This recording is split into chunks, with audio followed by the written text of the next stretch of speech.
그날이 오면은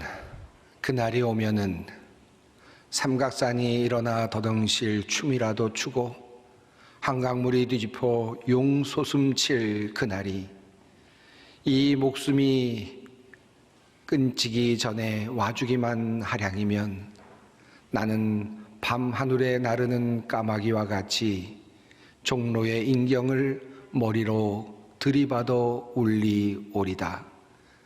두개골은 깨어져 산산조각이 나도 기뻐서 죽사옴에 오히려 무슨 한이 나무오리까.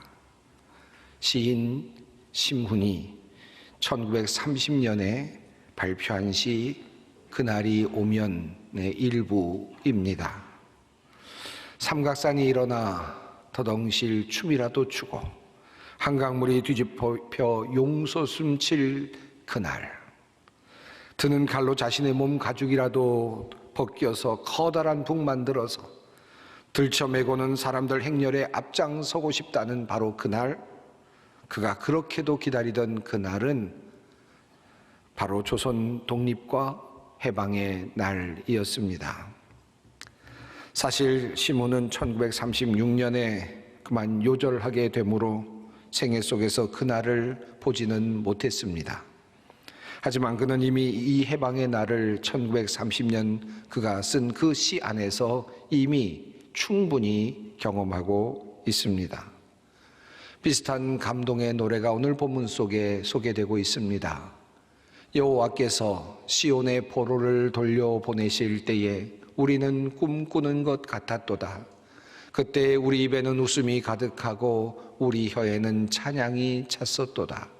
그때 문나라 가운데서 말하기를 여호와께서 그들을 위하여 큰 일을 행하셨다 하였도다.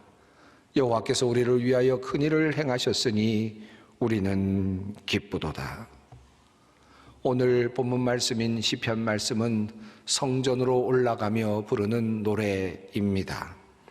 예배자는 지난날 하나님께서 베풀어 주셨던 그 해방의 날, 노예로부터 풀려나왔던 바로 그 날을 기억하고 있습니다. 그날의 기쁨, 그날의 환호를 기억하며 주님 앞에 노래하고 있습니다. 바벨론 느부갓네살 왕으로부터 포로로 잡혀가게 되었습니다.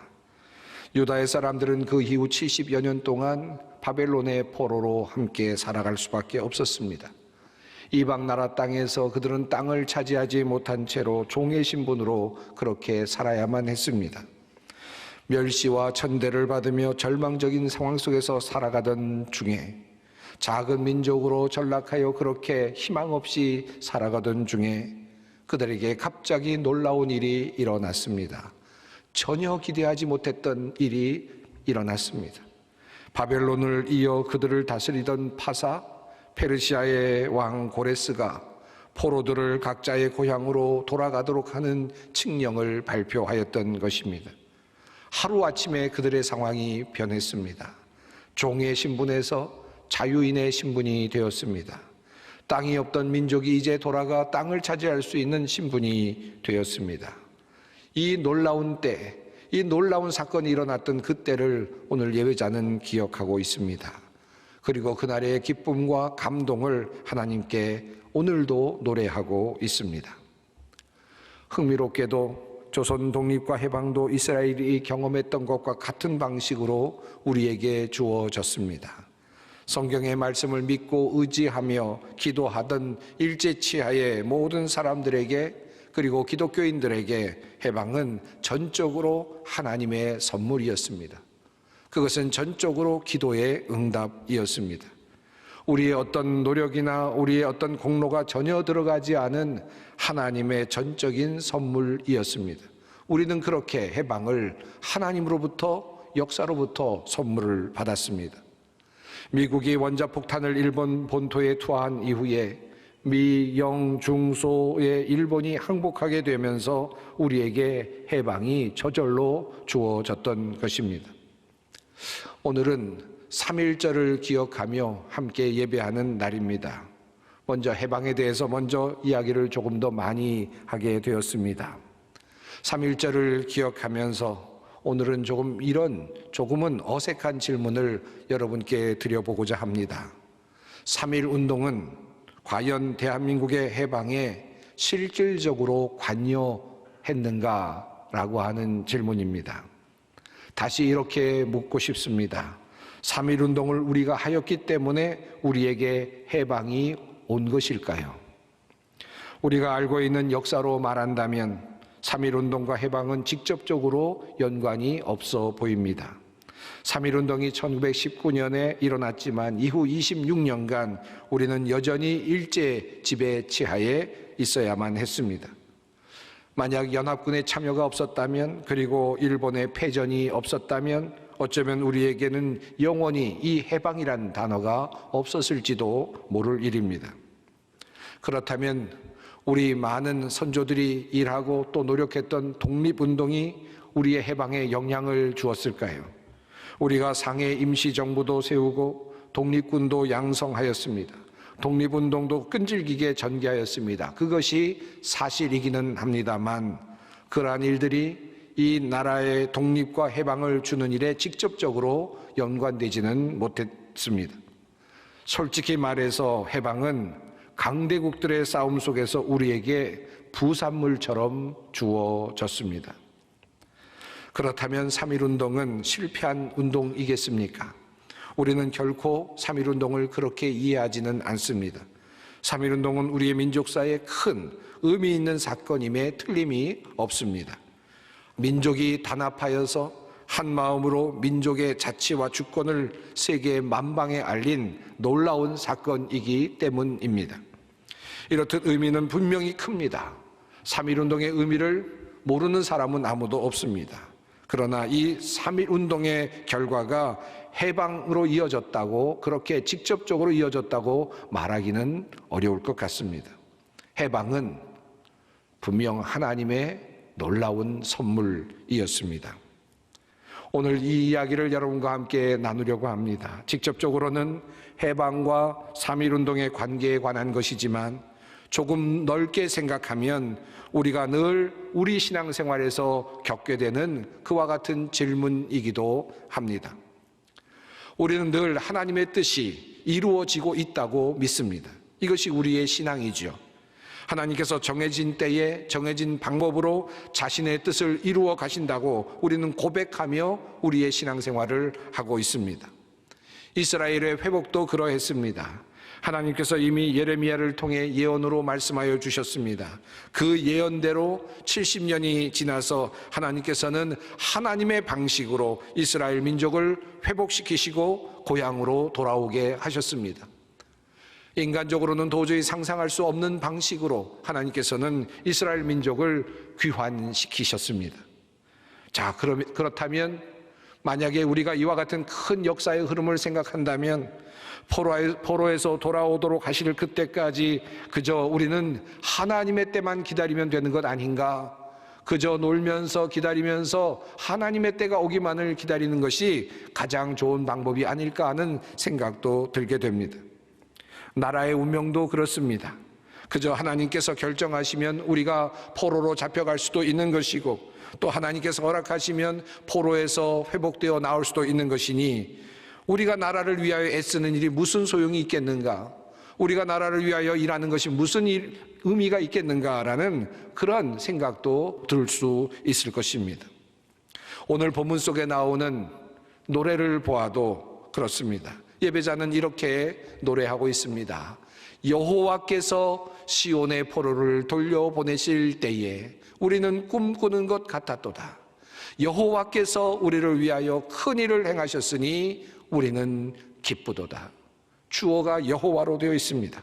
여호와께서 하셨다. 여호와께서 큰 일을 행하셨다. 이 모든 역사와 이 모든 일의 흐름이 바로 하나님에 의해서 시작됐고 하나님에 의해서 주도되었고 하나님에 의해서 완성되었다라고 하는 신앙의 고백이라고 할 수 있습니다. 만약에 이것이 우리의 고백이라면 우리가 할 일은 도대체 무엇인가 하는 물음입니다. 해방의 관점에서 3.1 운동의 의미는 도대체 무엇일까요? 특별히 우리 믿는 사람들에게 그 의미는 무엇일까 하는 질문입니다. 오늘 본문으로 다시 돌아가 봅니다. 예배자는 하나님께서 베풀어 주시는 해방의 날을 기억하고 또한 감사하며 성전으로 올라가고 있습니다. 그렇다면 지금 그들은 지금 어떤 상황 속에서 그렇게 하나님께 예배를 드리고 있는 것일까요? 그들이 처한 상황은 지금 어떤 상황일까요? 4절 말씀이 그들의 상황을 알려주고 있습니다. 여호와여, 우리의 포로를 남방 시내들 같이 돌려보내소서. 이 말의 뜻이 무엇이겠습니까? 이들은 지금 하나님께서 주신 과거, 하나님께서 주셨던 그 해방의 사건을 기억하며 노래를 부르고 있습니다. 하나님께서 우리에게 그와 같은 노예 시기에 우리에게 뜻하지 않은 해방의 시간을 주시지 않았습니까? 하나님께서 회복의 그런 축복을 내려주시지 않았습니까? 라고 그렇게 노래를 부르면서 그들은 이렇게 주님께 요청하고 있습니다. 여호와여, 우리의 포로를 남방 시내들 같이 돌려보내소서. 이들의 현실도 그다지 좋아 보이는 것 같지는 않습니다. 우선 언뜻 보면 아직 돌아오지 못한 포로들을 생각하며 그들을 기다리는 듯 보이기도 합니다. 물론 그렇게 이해할 수도 있습니다. 하지만 오늘 시편의 여러 정황으로 본다면 이 표현은 달리 읽혀질 수 있습니다. 포로를 돌린다라고 하는 이 말로 옮겨져 있는 히브리어 표현은 또 다른 의미로는 운명을 바꾼다라는 말로 그렇게 번역할 수 있는 말입니다. 많은 주석가들은 시편의 이 본문을 그런 관점에서 해석하는 것에 동의하고 있습니다. 즉, 이 말은 이런 뜻으로 재번역할 수 있습니다. 먼저 남방시내라는 말의 의미를 살펴봅니다. 남방시내란 물이 충분한 그런 강이나 시내를 말하는 것이 아닙니다. 예를 들어서 요단강이나 또는 한강과 같은 그와 같은 물이 차고 그리고 물이 흘러내리고 있는 그와 같은 그런 강을 의미하는 것이 아닙니다. 남방시내란 물길은 있는데 물이 보이지 않는 시내를 말합니다. 건천을 의미하는 말입니다. 일반적으로 평상시에는 바짝 말라 있습니다. 바닥이 드러난 것 같이 보입니다. 그리고 골짜기만 보일 뿐입니다. 그런데 갑자기 우기가 되면 물이 갑자기 산에서부터 쏟아져 흘러내려옵니다. 이것이 바로 남방 시내같이라고 하는 표현입니다. 그러니까 바짝 말라있는 건천과 같은 곳에 갑자기 물이 불어나서 물줄기가 잡혀서 흘러내려오듯이 우리의 운명을 그렇게 바꾸어 주십시오라고 하는 탄원의 기도가 바로 4절 말씀이라고 할 수 있겠습니다. 그렇게 예배자는 지금 하나님께 자신의 모습을 지금 돌아보면서 자신의 처참한 상황을 돌아보면서 하나님, 나의 운명을 바꾸어 주십시오 라고 그렇게 하나님께 탄원의 기도를 드리고 있습니다. 지금 과거 하나님께서 베풀어 주셨던 해방의 은혜를 기억하는 예배자는 오늘 현실 속에 드리워져 있는 어두운 그림자를 보고 있습니다. 우리에게 과거 해방을 주셨던 그 주님께서 나의 이 척박하고 마른 건천과 같은 이 현장에 오셔서 나의 운명을 바꾸어 주십시오. 바짝 마른 이 시내에 물이 넘쳐나는 놀라운 변화를 일으켜 주십시오. 놀라운 역사를 일으켜 주십시오라고 지금 시편에 그 예배자는 기도하고 있는 것입니다. 여전히 이 대목에서 예배자는 하나님께서 나에게 무엇인가를 해 주셔야만 나의 운명이 바뀔 수 있다는 신념에 가득 차 있습니다. 철저히 그와 같은 믿음 속에서 하나님께 탄원의 기도를 드리고 있습니다. 하나님께서 나의 운명을 바꾸어 달라고 기도하고 있습니다. 그런데 다음에 이어지는 내용이 참 반전입니다. 눈물을 흘리며 씨를 뿌리는 자는 기쁨으로 거두리로다. 울며 씨를 뿌리러 나가는 자는 반드시 기쁨으로 그 곡식단을 가지고 돌아오리로다. 갑자기 흐름이 바뀌었습니다. 하나님으로부터 오는 해방, 하나님께서 주시는 운명의 전환을 꿈꾸는 예배자는 갑자기 이렇게 노래합니다. 눈물을 흘리며 씨를 뿌리는 사람이 기쁨으로 거둘 것입니다. 씨를 뿌리는 자가 반드시 그 곡식단을 가지고 돌아올 것입니다. 이 노래를 부르는 이 예배자는 하나님께서 과거에 그와 같은 기적을 베풀어 주셨으므로 하나님께서 나에게 나의 운명을 바꾸어 주시기를 원합니다라고 말하면서 또 다른 기적, 또 다른 놀라운 역사를 하나님 앞에 탄원하지는 않습니다. 도리어 씨를 뿌리기 위해서 눈물로 나아가겠다고 그렇게 말하고 있습니다. 이스라엘에게 해방은 분명 하나님의 선물이었습니다. 하지만 그렇다고 예배자는 그 자리에 누워서 자신의 운명이 바뀌기만을 바라고 있지는 않겠다는 태도입니다. 울며 씨를 뿌리며 나아가는 사람처럼 씨를 뿌리겠다고 그렇게 다짐하고 있습니다. 이 고백이 매우 놀랍습니다. 우리가 눈물로 씨를 뿌리는 것은 우리가 주님 앞에서 우리의 마음과 소원을 드러내는 적극적인 행위입니다. 그것을 주님께서 보시도록 하는 것입니다. 이것이 참다운 예배자의 모습이라 할 수 있습니다. 우리는 우리가 씨를 뿌렸을 때 항상 풍년을 경험하지 못할 수도 있습니다. 우리의 노력과 성공은 어떤 면에서 불연속선상에 놓여 있습니다. 내가 무엇을 뿌렸다고 해서 반드시 거두는 것이 아니고 또 성공하는 것도 아닙니다. 열심히 일해도 실패할 수 있습니다. 하지만 하나님 앞에서 눈물로 씨를 뿌리는 사람은 실패할 수도 있지만 그것을 보고 계시는 하나님을 기대하고 있는 것입니다. 그리고 그 하나님께서 나의 운명을 바꾸어 주실 수 있을 것이라고 믿고 그 일을 계속하는 것입니다. 내가 뿌리는 그 씨앗 뿌림이 바로 연관이 되어서 수확이 되지 않을지도 모르지만 그것을 보고 계시는 하나님께서 나를 위하여 나를 긍휼히 여기시고 무엇인가 일하실 것을 믿고 있기 때문입니다. 그것을 보고 계시는 하나님께서 우리가 전혀 예측하거나 계산하지 않았던 방법으로 하나님의 선물을 우리에게 주십니다. 눈물을 흘리며 씨를 뿌리는 자는 기쁨으로 거두리로다. 울며 씨를 뿌리러 나가는 자는 반드시 기쁨으로 그 곡식단을 가지고 돌아오리로다. 그러므로 사랑하는 성도 여러분, 이것을 생각하십시오. 눈물을 흘리며 씨를 뿌리는 것이 하나님의 기적을 선물로 받기 위한 첫 번째 단계라는 사실을 말입니다. 씨를 뿌려도 싹이 나지 않을 수도 있습니다. 가지가 나지 않을 수도 있습니다. 한 해는 망칠 수도 있습니다. 아니, 두 해도 망칠 수 있습니다. 그래서 농사를 다 망쳤다고 그렇게 생각할 수도 있습니다. 하지만 날마다 해마다 눈물로 씨를 뿌리는 사람은 하나님께서 그의 운명을 바꾸어 주시는 기적을 마침내 경험하게 될 것입니다.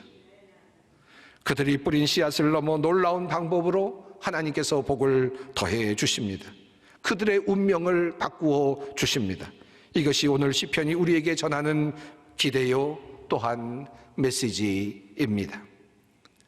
2022년 2월 24일 러시아군의 진격과 함께 시작된 우크라이나 침공은 세계 여러 나라 사람들의 지탄을 받고 있습니다.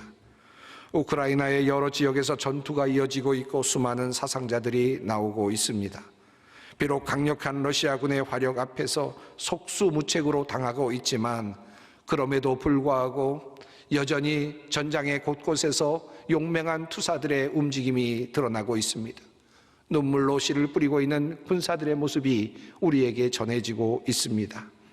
러시아군의 탱크를 저지하기 위해 다리 폭파의 임무를 가지고 투입된 한 군인 볼로드미로비치라고 하는 이 청년은 시간이 모자라게 되었을 때 스스로 다리 위에서 자폭을 하여 탱크를 저지했다라고 하는 소식이 들려옵니다. 러시아 군함으로부터 무기를 내려놓으라는 말을 들었음에도 결사항전을 고수하다 폭격으로 모두 전사한 13명의 우크라이나 국경 수비대의 이야기가 안타깝게 전해지고 있기도 합니다. 이들의 죽음이 과연 우크라이나의 독립과 자유에 어떤 영향을 미치게 될까요? 우리는 그것을 알 수는 없습니다. 우크라이나의 주권과 독립은 결국은 하나님의 뜻대로 되시죠. 또한 세계사적인 정치적 구도 속에서 결정이 나게 될 것입니다. 하지만 하나님은 이들이 이 나라의 독립과 자유를 위해서 목숨을 아끼지 않으며 투쟁하며 눈물로 씨를 뿌리고 있는 모습을 지금도 보고 계실 것입니다. 아마도 우크라이나는 이번 전쟁에서 승리하지 못할지도 모릅니다. 하지만 하나님은 얼마든지 이후에 우크라이나의 운명을 바꾸어 주실 능력이 있으십니다. 눈물로 씨를 뿌리는 사람들이 있다면 하나님은 그들을 위해 일하시는 것입니다. 그들이 뿌린 씨가 아니어도 하나님은 다른 것으로도 역사하시는 분이십니다. 우리 선조들이 만약 3.1운동을 거행하지 않았고 그저 하늘만 바라보고 있었더라면, 우리 선조들이 독립군을 만들어 저항하지 아니하고 독립신문을 만들어 사상을 고취하지 아니하고 임시정부를 만들어 나라 찾기 위하여 노력하지 않았다면, 눈물로 씨를 뿌리지 않았다면 하나님께서 과연 우리들에게 이와 같은 놀라운 기적을 선물로 주셨을까 다시 한번 생각해 보게 됩니다. 3.1운동은 그런 의미에서 실패한 운동이 아닙니다. 운동의 관점에서, 운동력의 관점에서, 혁명 역량의 관점에서 말한다면 솔직히 불연속이죠. 하지만 하나님께서 그것을 알고 계시고 보고 계시기에 연속이 되는 것입니다.